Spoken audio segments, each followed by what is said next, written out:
Hello, welcome back to the Prince Medical TV. He's your guy, the Prince Kelvin 28 as always, and welcome back to yet another episode of Health Talk. And in today's video, I'll be talking about a condition that I mentioned in one of the videos that I did. That is this video, I talked about female sexual dysfunction, and I say that is not a condition on its own, but it is a term used to stand, or a term used to refer to quite a good number of conditions. And among those conditions is what I'll be talking about. I just mentioned on that video, I just highlighted the conditions, and I said I will be talking about each condition on a separate video. So this is one of the videos, and I'll be talking about female sexual arousal or interest disorder, FSAID. FSAID. That is female sexual arousal or interest disorder.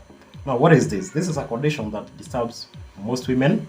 Sometimes you don't even know it is a disorder. Sometimes you just think because maybe you think you're not in the mood to have sex, but sometimes you may realize you're having issues with your partner because maybe they want sex and you have no interest. So this happens to most women, and they know it, and almost every woman have gone through this. Now, there are so many causes of this. I mentioned just a few. AIDS being number one. As women age, some tend to have more sex drive, others tend to have low sex drive. Now, you may be among those women who have low sex drive as they age, so age is one of the factors. Again, the issue of hormonal imbalance. If you have hormonal imbalance, then it is very possible to have this disorder or to lose interest in sex. Because as we all know, estrogen is the hormone that is always responsible for you getting wet and getting aroused. So if you have low estrogen because of hormonal imbalance, then it is possible for you to have low sex drive.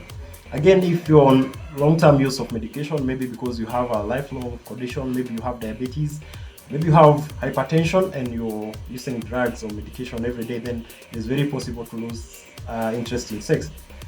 Again, if you had a bad experience with sex, maybe trauma, maybe you were raped, maybe you were assaulted by someone or defiled sometimes back, then you have that condition we call PTSD or post-traumatic stress disorder, then it is very possible to still have this condition. I hope you have understood. So how do you treat this condition? Hormonal therapy is one. If you have issues with your hormones, if it's about medication, then you may talk to your physician. They may do what we call medication shifts or drug shifts. They change the medication that you're using to an alternative. If you have been having issues with your partner, maybe you have been fighting a lot of late, maybe you have so many differences, you need to sit down and solve those things so that this problem may resolve, because women tend to get turned off, especially if you've been fighting a lot or having issues in your relationship. They tend to be turned off, so they have no interest in having sex with you. So if there are issues, sit down and talk, address those issues, and this problem will resolve.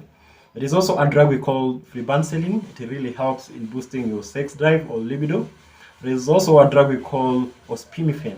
It really helps in boosting this. Also, you can do androgen therapy to also help in boosting your sex drive. I hope this episode was of great help to you. Now you know what to do if you have issues with your sex drive, or you rarely get horny or aroused. Now you know what you can do. I hope you have learned. Let me see you in the next episode.